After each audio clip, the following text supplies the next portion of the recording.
Okay, so for this topic, we are going to talk about spiral curve, and here's an example. A simple curve having a radius of 300 meter connects two tangents intersecting at an angle of 45 degrees. It is to be replaced by another curve having 80 meters, spiral at its ends, such that the point of tangency shall be the same. Determine the following. So, before tayo mag-jump sa questions, ito yung i-visualize natin kung paano yung problem. So here, ito yung PS natin at PT. Yung 45 degrees, ito yung degrees niya. Now, this is the TS, both side. And ito yung original tangent, itong broken line. Yung radius, ito yung 300, both side. Now, yung LC natin, ito yung magiging bagong bagong tangent. So, ito siya. Highlighted. Now, this broken lines na pag pupunta dito, ito yung RC, which is yung magiging bagong radius natin. So, let's jump sa first question. Okay. So, determine the radius of the new circular curve. Okay. So, gagamit tayo ng mga formula na galing dun sa napanood kong lesson about this topic. So, i-breakdown lang din naman natin. So, we have TS is equal to LC over 2 plus RC plus XC over 4 tangent I over 2. So, ito yung formula para makuha mo yung TS, which is yung new circular curve. Now, hindi natin siya makukuha agad since meron naman tayong LC and meron tayong I, which is yung degrees na 45. However, wala tayong RC, yung yung radius na isa. So, gagamit tayo ng ibang formulas muna. Kuha tayo sa XC is equal to LC squared over 6RC. And meron din siyang RC, so hindi siya magagamit muna. So, pwede natin din gamitin yung TS is equal to R tangent R over 2. Yan. So, dito, yung R is yung 300 kanina. So, plug in lang natin 300 tangent. Yung I, which is yung degree, 45 over 2. And ang makukuha natin is 124.264 meters. Now, pwede rin natin makuha yung XC, pero may unknown pa tayo dun. So, XC, yung LC natin is 80 squared over 6 RC. So, magiging 1066.67 over RC. Bale, 80 squared over 6 lang yan. Kaya natira yung RC. So, next, since nakuha na natin yung TS, ito, yung TS natin. Okay, so, tuloy na natin. Okay. So, since nakuha na natin yung TS, pwede natin siyang i-plug in dun sa naunang formula. So, TS natin is 124.264 is equal to LC over 2, which is 80 over 2 plus RC. Itong RC, ito yung unknown natin, plus ito XC. So, 1066.67 over 4 RC. So, saan galing yung 4? Dito siya nang galing. Since XC over 4. Ang XC natin is ito. So, Bali, ilalagay lang natin, tapos ilalagay natin yung RC sa baba. Then, tangent 45/2. Yan.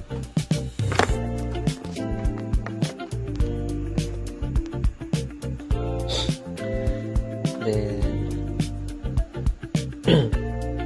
after that, itatranspose natin yung tangent doon sa 124. And, once na dinivide mo siya, hindi, wag mo muna i-divide pala. Ito muna, 80/2 muna pala. Bali, i-minus mo lang siya dito sa 124. Ang makukuha natin is 84.264 is equal to RC plus since pwede na rin natin to i-divide, magiging ano siya, 266.67/RC. Bali, dinivide lang natin itong 1066.67/4. Natin, bracket, tangent, 45/2. Yan, tas itatranspose lang natin sa kabila. So, pag dinivide mo ito, 84.264 divided by tangent, 45/2, ang makukuha natin is 203.431. So, equal natin siya sa RC plus 266.67/RC. Para matanggal natin yung RC sa baba, i-multiply natin sila both side. So, ito magka-cancel ito. So, magiging 203.431 RC is equal to RC squared plus 266.67. So, i-arrange lang natin, magiging RC squared. So, ito, pupunta sa kabila, magiging negative 203.431 RC plus 266.67 is equal to 0. So, kapag kinuha natin yung RC dyan, ang makukuha natin, ito, RC is equal to 202.112 meters. So, ito na yung sagot. Question. So, ayan. So, ang question is, determine the distance that the curve will be nearer the vertex. So, ito yung part is yung sa E. So, E ang ilalagay, ang gagamitin natin siya. So, ES. So, bali, ang part na to is yung sa from the top angle kanina, yung sa 45. Ganyan. Hanggang doon sa dito. Ito yun. Yung sa E. Ganyan. Ito yung sa 45 degrees. Ito yung sa may half, yung sa unang tangent. Ito yung sa pangalawang tangent. So, ito siya. Para siyang height, kumbaga. Okay, so RES is equal to RC plus XC over 4 all over cosine I over 2 minus RC. Okay. So, since nakuha na natin yung RC kanina, and ang RC natin is 202.112. So, pwede lang natin pwede ay kukunin pa pala natin yung XC. So, nasimulan natin yung XC kanina, which is XC is equal to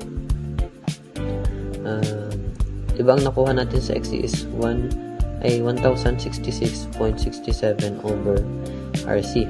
So, since nakuha na natin yung RC, makukuha natin siya, i-divide lang natin, magiging 5.278 meters. So, may XC na tayo. So, ES is equal to yung RC natin, which is 202.112 plus XC of 5.278 over 4 all over cosine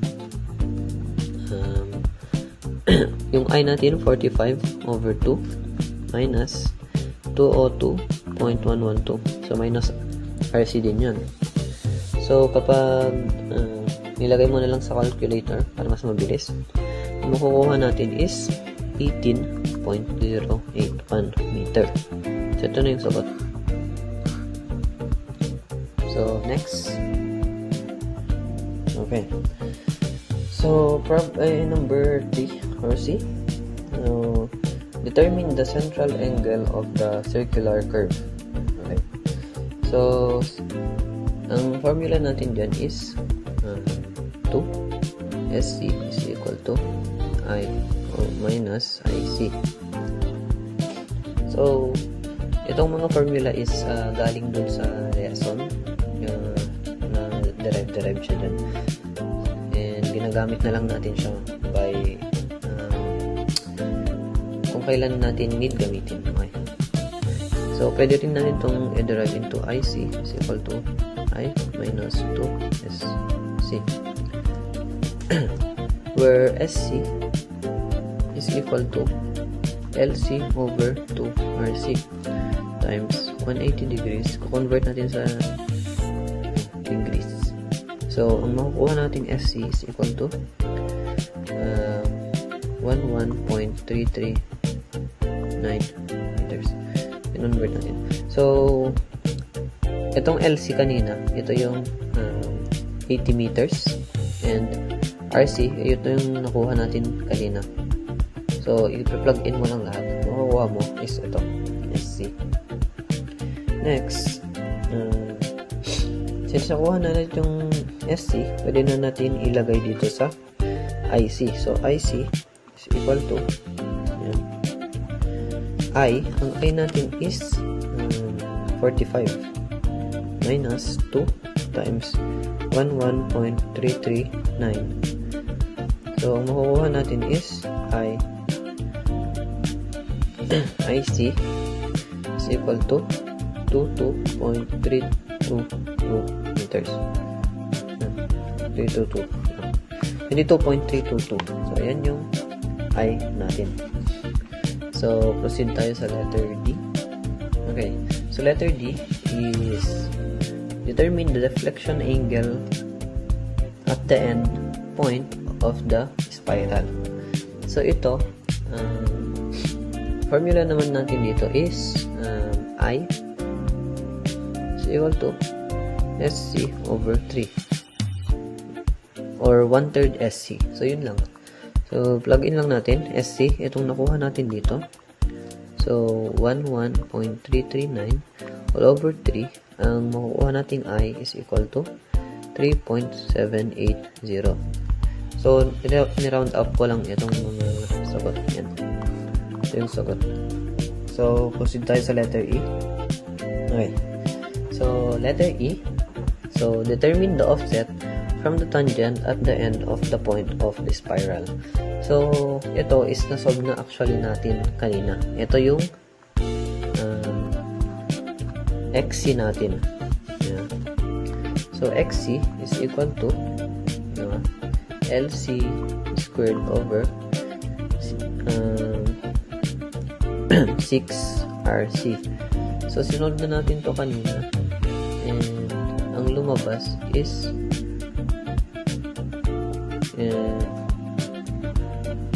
okay. So, ang lumabas is yung kanina ginamit natin, 5.278.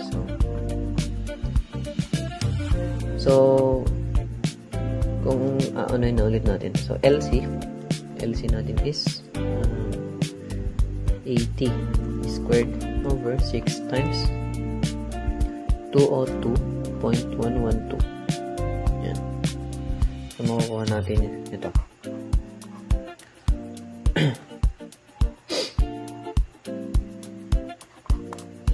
So, proceed tayo sa F, which is the last.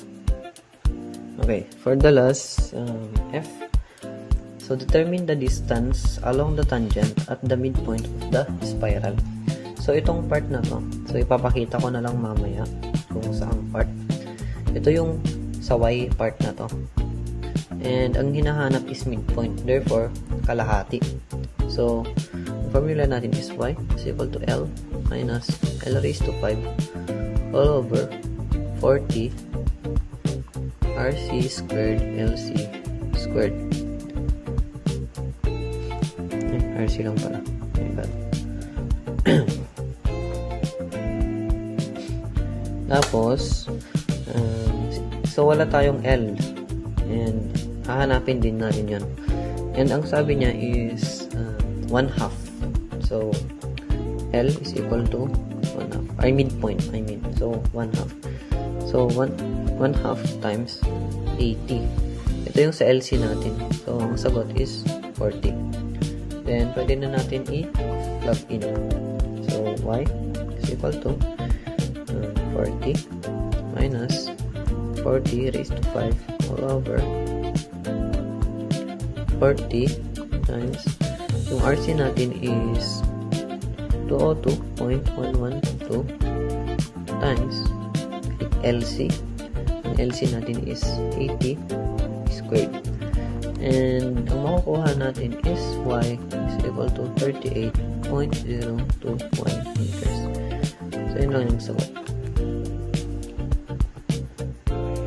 Okay, so ito yung part kanina, which is I think letter E, I think. So, ito yung letter E. I mean, yung E.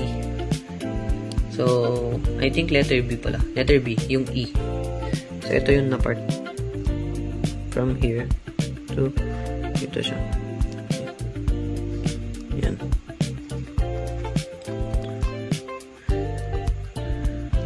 And yung Y, ito siya.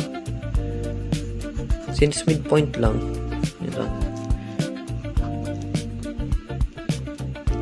Yan. So, that's all.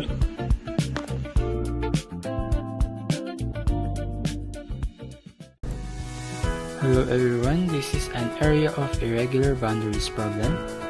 So, a piece of land has an irregular boundary as follows.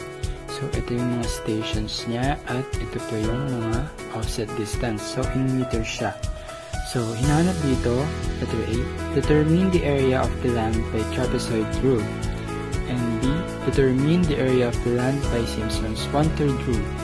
So, ang una natin gagawin dito ay i-drawing muna natin siya.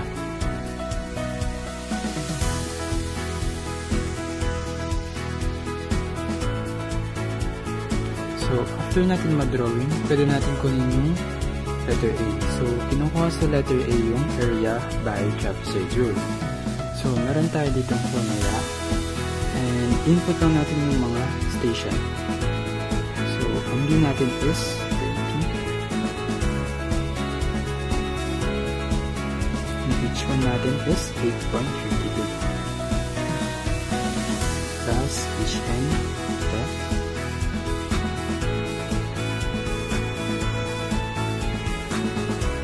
Yung the rest of natin, offset distance.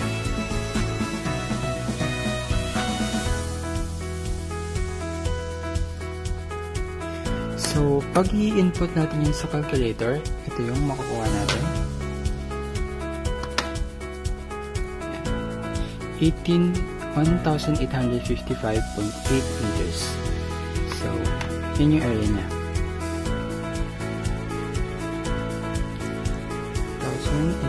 855.8 meters. Yan. So, next naman ay yung letter B. Kukunin natin yung area niya by Simpson's 1/3 rule. So, ito yung formula natin. So, input lang natin ulit.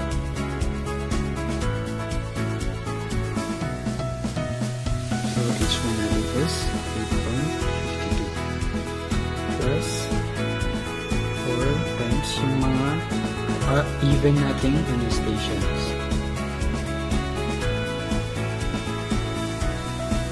Plus yung 2 times odd number naman na station natin. Plus yung end station natin.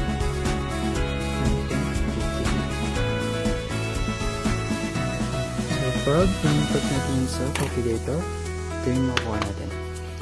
1,870.2 13. So, yun yung area niya by Simpson's one-third rule.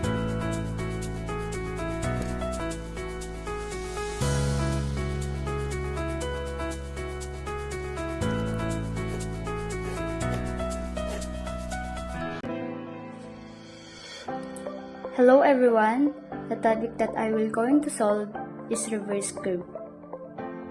Here is an example of it. The common tangent of a reverse curve is 280.5 meter and has a bearing of south 47 degrees 31 minutes east. The back tangent has a bearing of north 72 degrees 45 minutes east. The forward tangent has a bearing of north 38 degrees 13 minutes east. The radius of the first curve is 180 meters. If the station of PI is 12 plus 523.37, find the stationing of the PT. So it says here in the problem, we were going to find the stationing of the PT. So starting with the common tangent, and the length of it is 280.50 meters, which is equals to T sub 1 tangent 1 plus T2. Then, now, ang mangyari dito, itong tatlong bearings na to, ang purpose nito is para mahanap yung angle of intersections.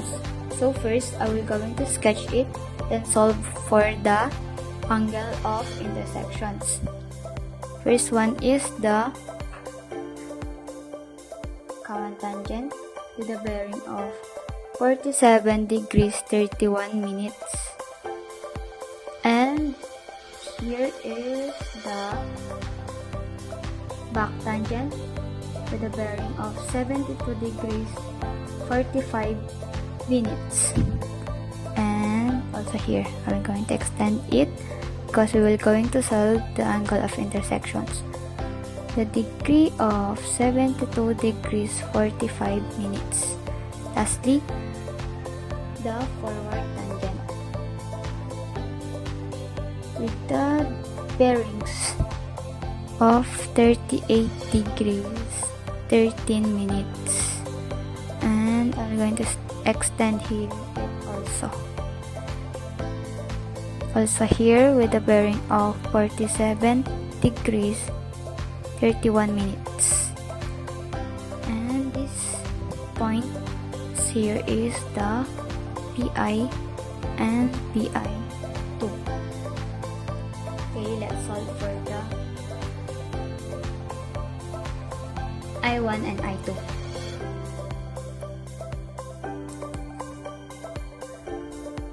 I is this, then this, I sub 2. I'm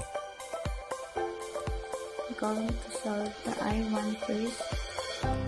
80 degrees less 72 degrees 45 minutes less 47 degrees 31 minutes.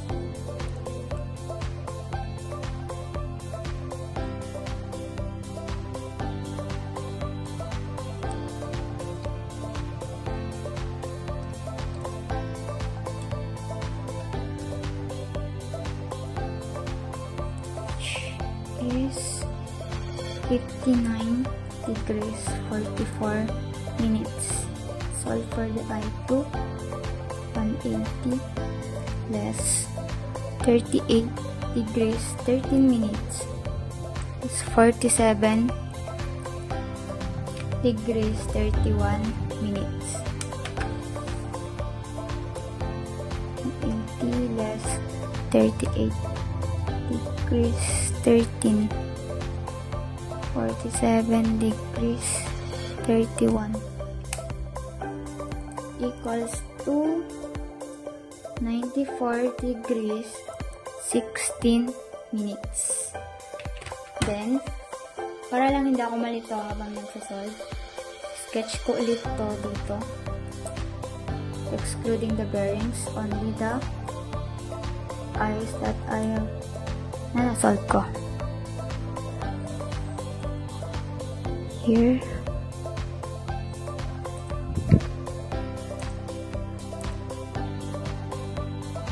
Extend here.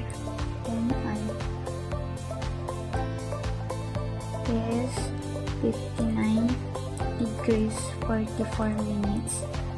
Then I2 is 94 degrees 16 minutes. PI2.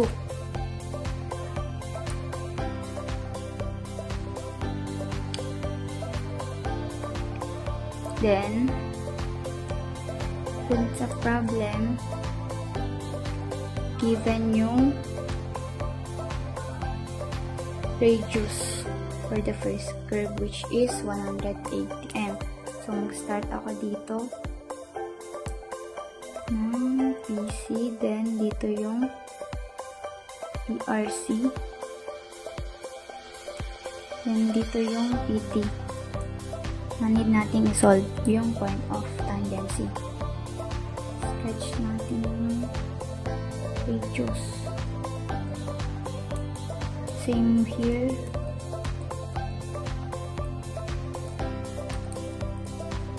Is here R sub 1, which equals to 180 m. R sub 1, R sub 2, R sub 2 here also, and I sub 1. Don't forget that T1 here, T sub 2, T sub 2.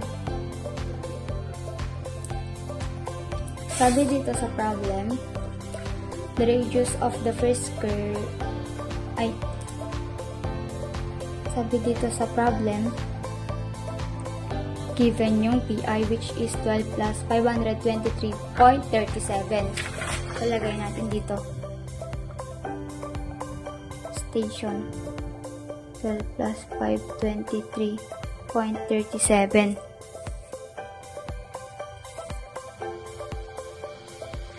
Then, para ma-solve yung PT, here's the logic of our solution.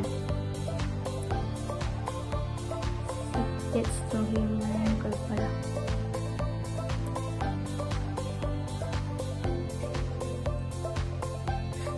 Here's the curve. Then forget the L1 and L2.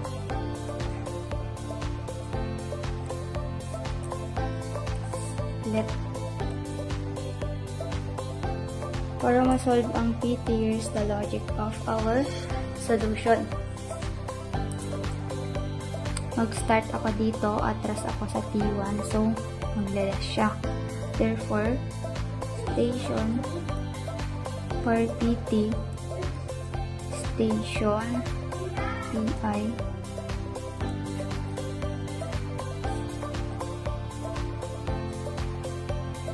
so in this problem, it says here that we need to find the stationing of the PT.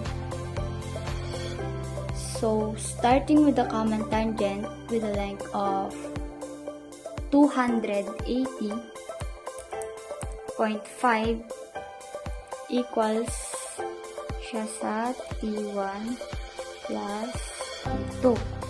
Then,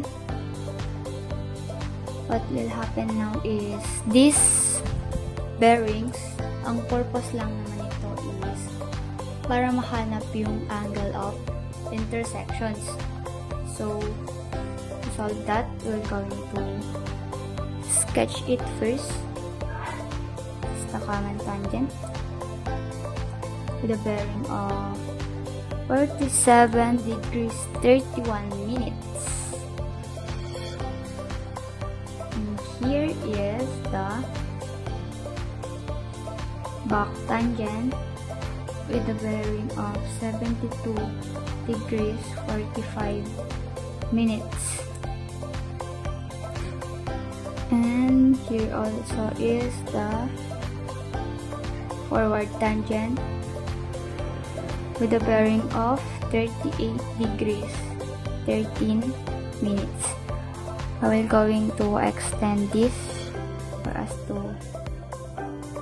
solve the I, or the point of intersections.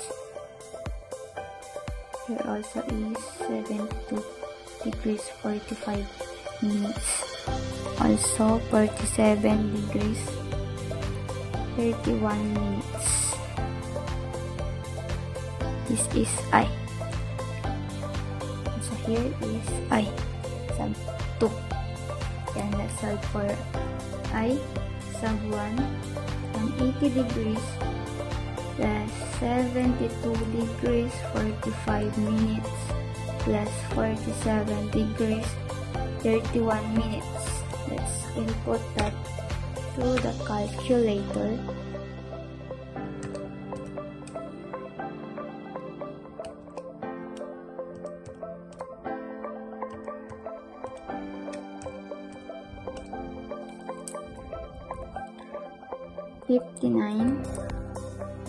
Degrees 44 minutes. Then I sub 2 180 degrees less 38 degrees 13 minutes plus 47 degrees 31 minutes. 180 degrees less 38 degrees 13 47 31 minutes equals to 94 degrees 16 minutes. Para lang hindi ako malito habang nagsasolve, I will going to sketch this again here, excluding the bearings and tatlo. I will only include the I.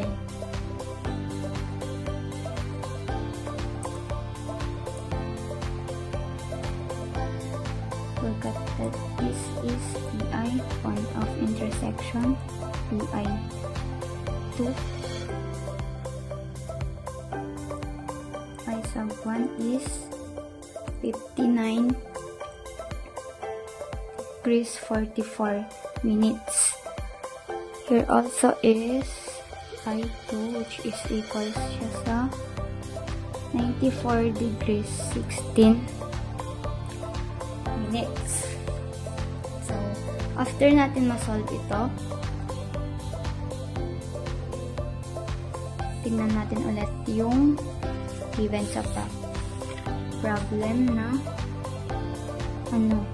sabi dito is the radius of the first curve is 180 m. So, given yung first radius.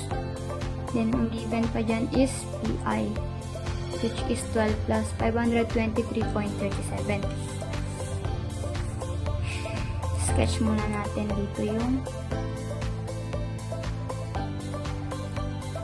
lagay ako ng dito yung PC, dito yung PRC, then dito yung PT na need nating isolve, or the point of tangency. So, the curve here, also another one curve, and yung reverse curve, then the radius,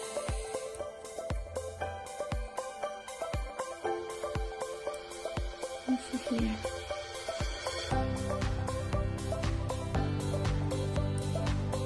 Now, itong R sub 1 na to ay given siya 180 m.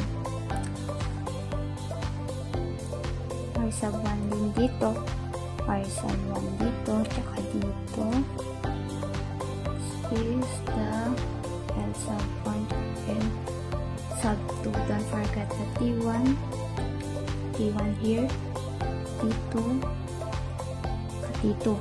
Then yung given itong point of intersection I1 natin, which is station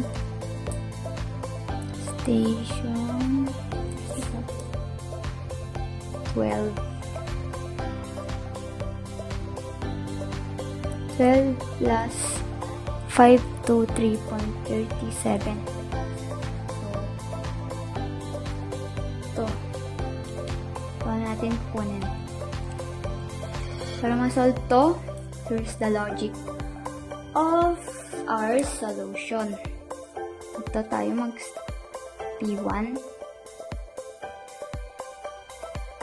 Start tayo sa P1, then atras papuntang P1 to get the PC. Therefore,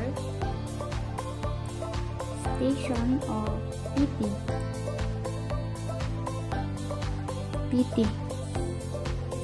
station of PT is equals to station P1 less T atras. So, magiging less siya. And, add natin itong L1 plus L2. So, paano natin nasa-solve to kung wala pang value ng mga to?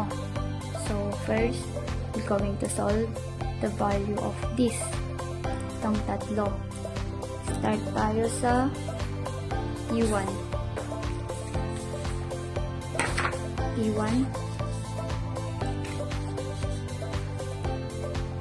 So, ang formula ng T1 ay R1 tangent of I sub 1 over 2.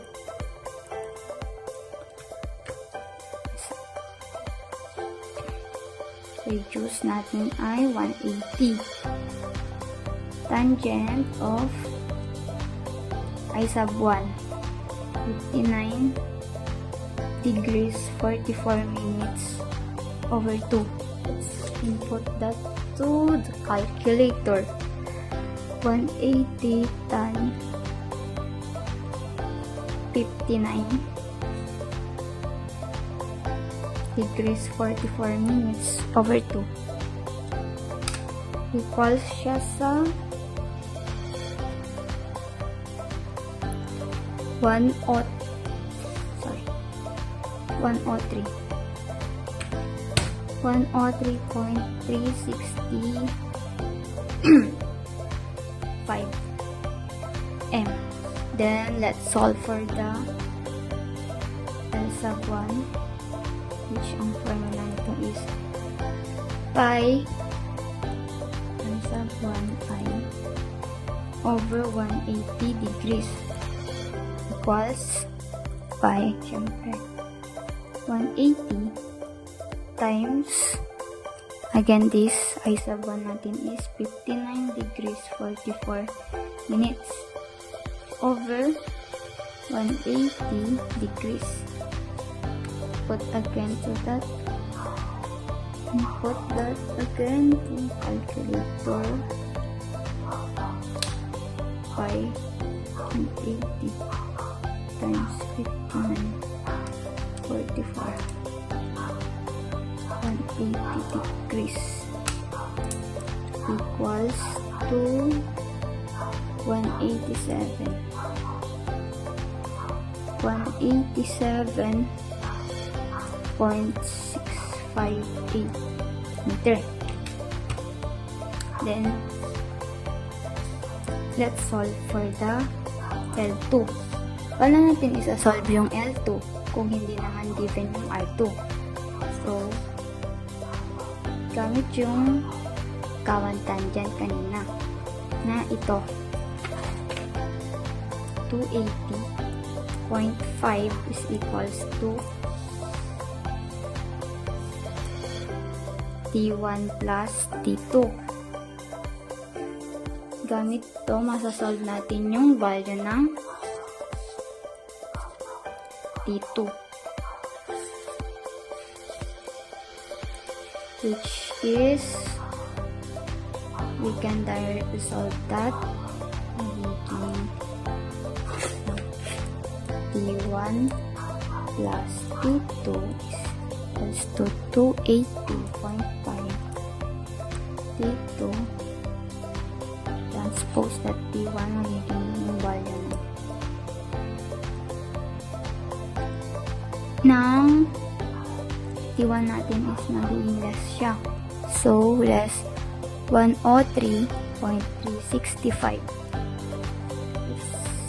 So, that 280.5 less 103.365. 177.135.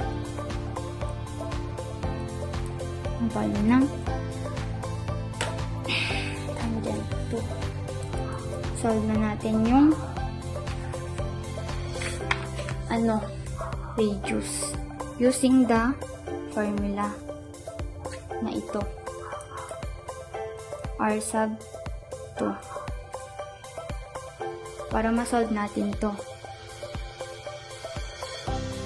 tan I sub 1 over 2, value ng 2. T sub 2 is 177.135 equals to r sub 2 tangent yung I sub 2 natin ito 94 degrees 16 minutes over 2. Input that to the calculator. 177.135.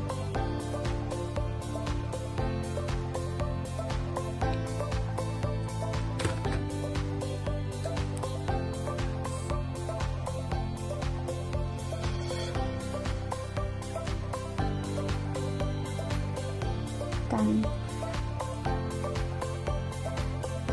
94 degrees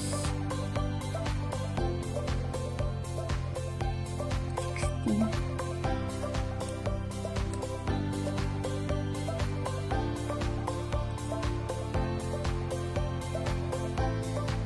$164. 64.412. Value of r sub 2 radius. Then we now can solve the s sub 2. R sub 2 plus t sub 2 over 180 equals by 164.412 times 94 degrees 16 minutes over 180 degrees.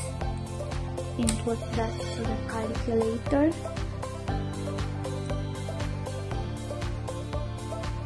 164.412 94 degrees 16 minutes over 180 degrees equals 270.501 meters.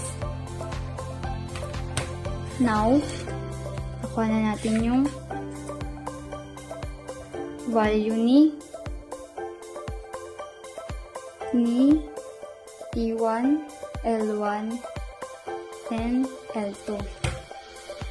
So finally, we can now solve the stationing of PT, or the point of tangency, which is stationing PT or point of tangency is equals to stationing Pi sub 1 is plus T1 plus L1 plus L2.